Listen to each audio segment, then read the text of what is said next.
전쟁의 무기여 자리 거라 이 소설을 그냥 전쟁 소설이라고만 생각하면 좀 곤란해요. 이건 사실 모든 게 다 무너져 내린 세상 속에서 사랑만이 유일한 구원이라고 믿었던 한 남자의 이야기거든요. 근데 과연 그 믿음이 전쟁 그리고 운명이라는 거대한 폭력 앞에서 살아남을 수 있었을까요? 오늘 저랑 같이 그 비극적인 여정을 한번 따라가 보시죠. 네, 바로 이 질문. 이게 이 소설의 심장을 그냥 꿰뚫는 질문이라고 할 수 있어요. 주인공 프레더릭 헨리가 바로 이 질문에 대한 답을 찾으려고 모든 걸 버리고 달려가거든요. 그가 마주하게 된 진실은 과연 뭐였을까요? 자, 그럼 먼저 이야기의 배경부터 한번 들어가 볼까요? 시간은 제1차 세계대전이고요. 장소는 이탈리아 전선입니다. 한번 상상해 보세요. 영광, 명예, 이런 멋진 단어들이 포탄 소리에 그냥 묻혀버리는 말 그대로 모든 의미가 사라져버린 그런 세계인 거죠. 바로 이곳에 미군 구급차 운전병인 프레데릭 헨리가 있습니다.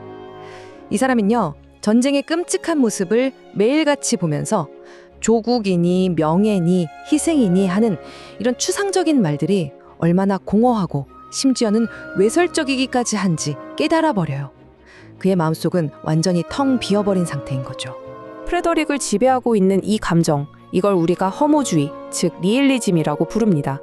신은 죽었다고 선언했던 니체처럼 프레더릭에게 이 전쟁은 세상의 모든 절대적인 가치를 파괴해버린 거대한 사건이었던 거예요. 그리고 그의 모든 선택은 바로 이 텅 빈 마음에서 시작됩니다. 그런데요, 정말 아이러니하게도 모든 게 파괴된 바로 그 잿더미 속에서 전혀 예상치 못한 구원의 빛이 나타납니다. 그의 텅 비어버린 세계에 새로운 의미가 되어줄지도 모르는 그런 가능성이 말이죠. 바로 영국인 간호사 캐서린 바클리가 그의 세상으로 들어오게 된 거죠. 처음엔 전쟁터에서 흔히 있을 법한 가벼운 만남, 게임 같은 관계였어요. 하지만 사방에 죽음이 널려있는 이 극한의 현실이 결국 두 사람을 서로에게 기댈 수 있는 유일한 피난처로 만들어버립니다. 캐서린은 프레더릭의 공허함을 채워줄 단 하나의 존재가 되어가고 있었던 거죠. 캐서린이 이런 말을 해요. 당신은 나의 종교예요. 당신이 내가 가진 전부예요. 와, 이 말 한마디가 프레더릭에겐 거의 계시처럼 들렸을 거예요. 전쟁의 아사간, 신, 국가, 명예, 그 모든 걸 대신할 새로운 믿음, 바로 사랑이 그의 유일한 종교가 되는 순간입니다. 하지만 둘이서 만든 이 작고 소중한 안식처가 영원할 수는 없었겠죠. 그들이 애써 외면하고 있던 전쟁이라는 거대한 현실이 정말 무자비하게 그들의 문에 쾅쾅 두드리기 시작하거든요. 프레드릭이 결국 군대를 등지게 되는 과정은 어찌 보면 필연적이었어요. 한번 보세요. 포탄에 맞아 부상을 당해서 밀라노 병원으로 갔죠. 거기서 캐서린과 사랑을 키웠고요. 그런데 임신한 그녀를 두고 다시 그 끔찍한 전선으로 돌아가야만 했던 거예요. 그리고 거기서 마주한 카포레토 전투의 대혼란, 이게 그를 마지막 선택으로 몰아넣습니다. 특히 그 이탈리아군의 대패배, 바로 카포레토 퇴각 장면은 전쟁의 광기가 어떤 건지 정말 적나라하게 보여줘요. 지휘체계는 완전히 무너지고 심지어 아군 헌병들이 패배의 책임을 묻겠다면서 장교들을 그 자리에서 바로 총살하기 시작합니다. 이때 프레더릭은 깨닫죠. 이 전쟁에선 적군만 나를 죽이는 게 아니구나. 그래서 차가운 강물로 뛰어들어서 겨우 총살을 피하는데 바로 그 순간 프레더릭은 자신만의 분리된 평화를 선언해요. 이게 무슨 뜻이냐면 이제 국가도 군대도 이념도 다 필요 없다. 나는 나만의 평화를 찾겠다는 거죠. 이건 그냥 도망치는 타령이 아니에요.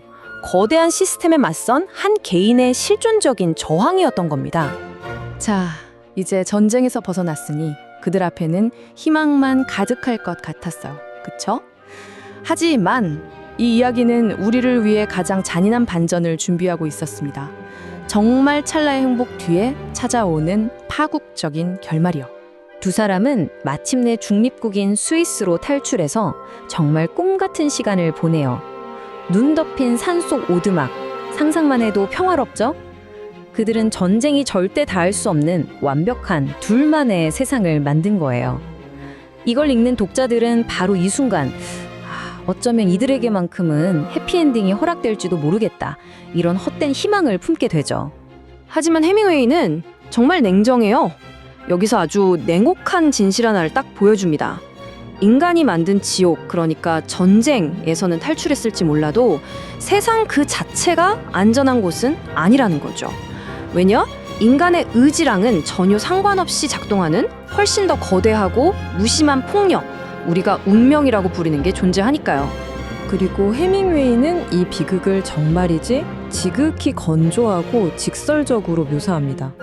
어떤 감상적인 표현도 없이 그냥 끔찍한 사실만 툭 던져요. 전쟁이라는 인간이 만든 폭력은 피했지만 운명이라는 우주적인 폭력 앞에서 그들의 사랑은 속수무책으로 무너져 내리는 겁니다. 모든 걸 다 잃어버린 프레더릭의 심정. 과연 이 문장보다 더 잘 표현할 수 있을까요? 그것은 마치 석상에게 작별을 고하는 것 같았다. 이건 그냥 슬프다는 차원이 아니에요. 슬픔조차 느끼지 못할 만큼 감정이 완전히 소멸해버린 그저 텅 빈 공허함만 남은 상태인 거죠. 그리고 정말 유명한 마지막 장면이죠. 어떤 희망도 해결책도 없어요. 그냥 비가 내릴 뿐입니다. 모든 걸 잃은 한 난자가 다시 혼자가 되어서 세상에 툭 내던져지는 모습. 그렇게 이야기는 막을 내립니다. 아니 그렇다면 해밍웨이는 도대체 왜 이렇게까지 잔인하고 불친절한 결말을 쓴 걸까요? 그 답은요, 그의 아주 독특한 글쓰기 방식, 바로 빙산 이론에 있습니다. 이게 바로 해밍웨이 문학의 핵심, 빙산 이론이라는 건데요. 무슨 말이냐면 물 위에 떠 있는 빙산은 사실 아주 작은 일부잖아요. 해밍웨이는 딱 그 보이는 부분만 쓰는 거예요. 인물의 감정을 그는 너무 슬펐다 이렇게 설명하지 않아요. 마지막 장면에서처럼 프레더릭이 그냥 빗속을 걸어 호텔로 돌아갔다는 사실만 툭 보여주는 거죠. 그러면 그 수면 아래에 잠겨있는 말로 닿을 수 없는 그 슬픔과 허물을 독자들이 직접 온몸으로 느끼게 만드는 겁니다. 대단하죠? 여기서 정말 흥미로운 사실 하나 알려드릴까요? 해밍웨이가 이 소설의 결말을요, 무려 39번이나 고쳤었대요. 와, 그 완벽하게 절제되면서도 파괴적인 감정을 찾아내려고 얼마나 집요했는지 알 수 있는 대목이죠. 이런 빙산 이론은 심지어 제목에까지 녹아 있어요. 원제가 A Farewell to Arms잖아요. 여기서 arms는 우리가 아는 무기라는 뜻도 있지만 동시에 사랑하는 사람의 팔이라는 뜻도 있거든요. 그러니까 프레더릭은 결국 전쟁이라는 지옥과도 작별했지만 동시에 캐서린의 따뜻한 풍, 즉 사랑과도 영원히 작별해야만 했던 거죠. 정말 기가 막힌 중의적 표현입니다. 자, 그럼 이 모든 비극을 통해서 해밍웨이가 우리에게 궁극적으로 하고 싶었던 말은 뭘까요? 이 소설이 우리에게 남기는 마지막 질문으로 한번 가보겠습니다. 바로 이 문장이 이 소설의 핵심을 그대로 꿰뚫고 있어요. 세상은 모든 사람을 부순다. 그리고 그 후에 어떤 이들은 부서진 곳에서 강해진다. 여기까지는 좀 희망적이죠? 하지만 해밍웨이는 여기서 멈추지 않아요. 하지만 부서지려 하지 않는 자들은 죽인다. 세상은 아주 선한 자, 아주 온화한 자, 아주 용감한 자를 가리지 않고 죽인다. 네, 이렇게 냉혹한 진실을 덧붙입니다. 그래서 결국 우리에게는 이 질문이 남습니다. 전쟁에서 도망쳐서 사랑이라는 구원을 겨우 찾았는데 그 사랑마저 세상의 거대한 폭력 앞에서 무너져 버렸을 때 인간은 대체 무엇을 위해, 무엇에 의지하며 살아야 하는 걸까요? 해밍웨이는 친절하게 답을 알려주지 않습니다. 그저 이 묵직한 질문을 우리 가슴에 툭 던져놓고 사라질 뿐이죠. 시청해주셔서 감사합니다. 구독과 좋아요 부탁드리고 다음 영상에서 만나요.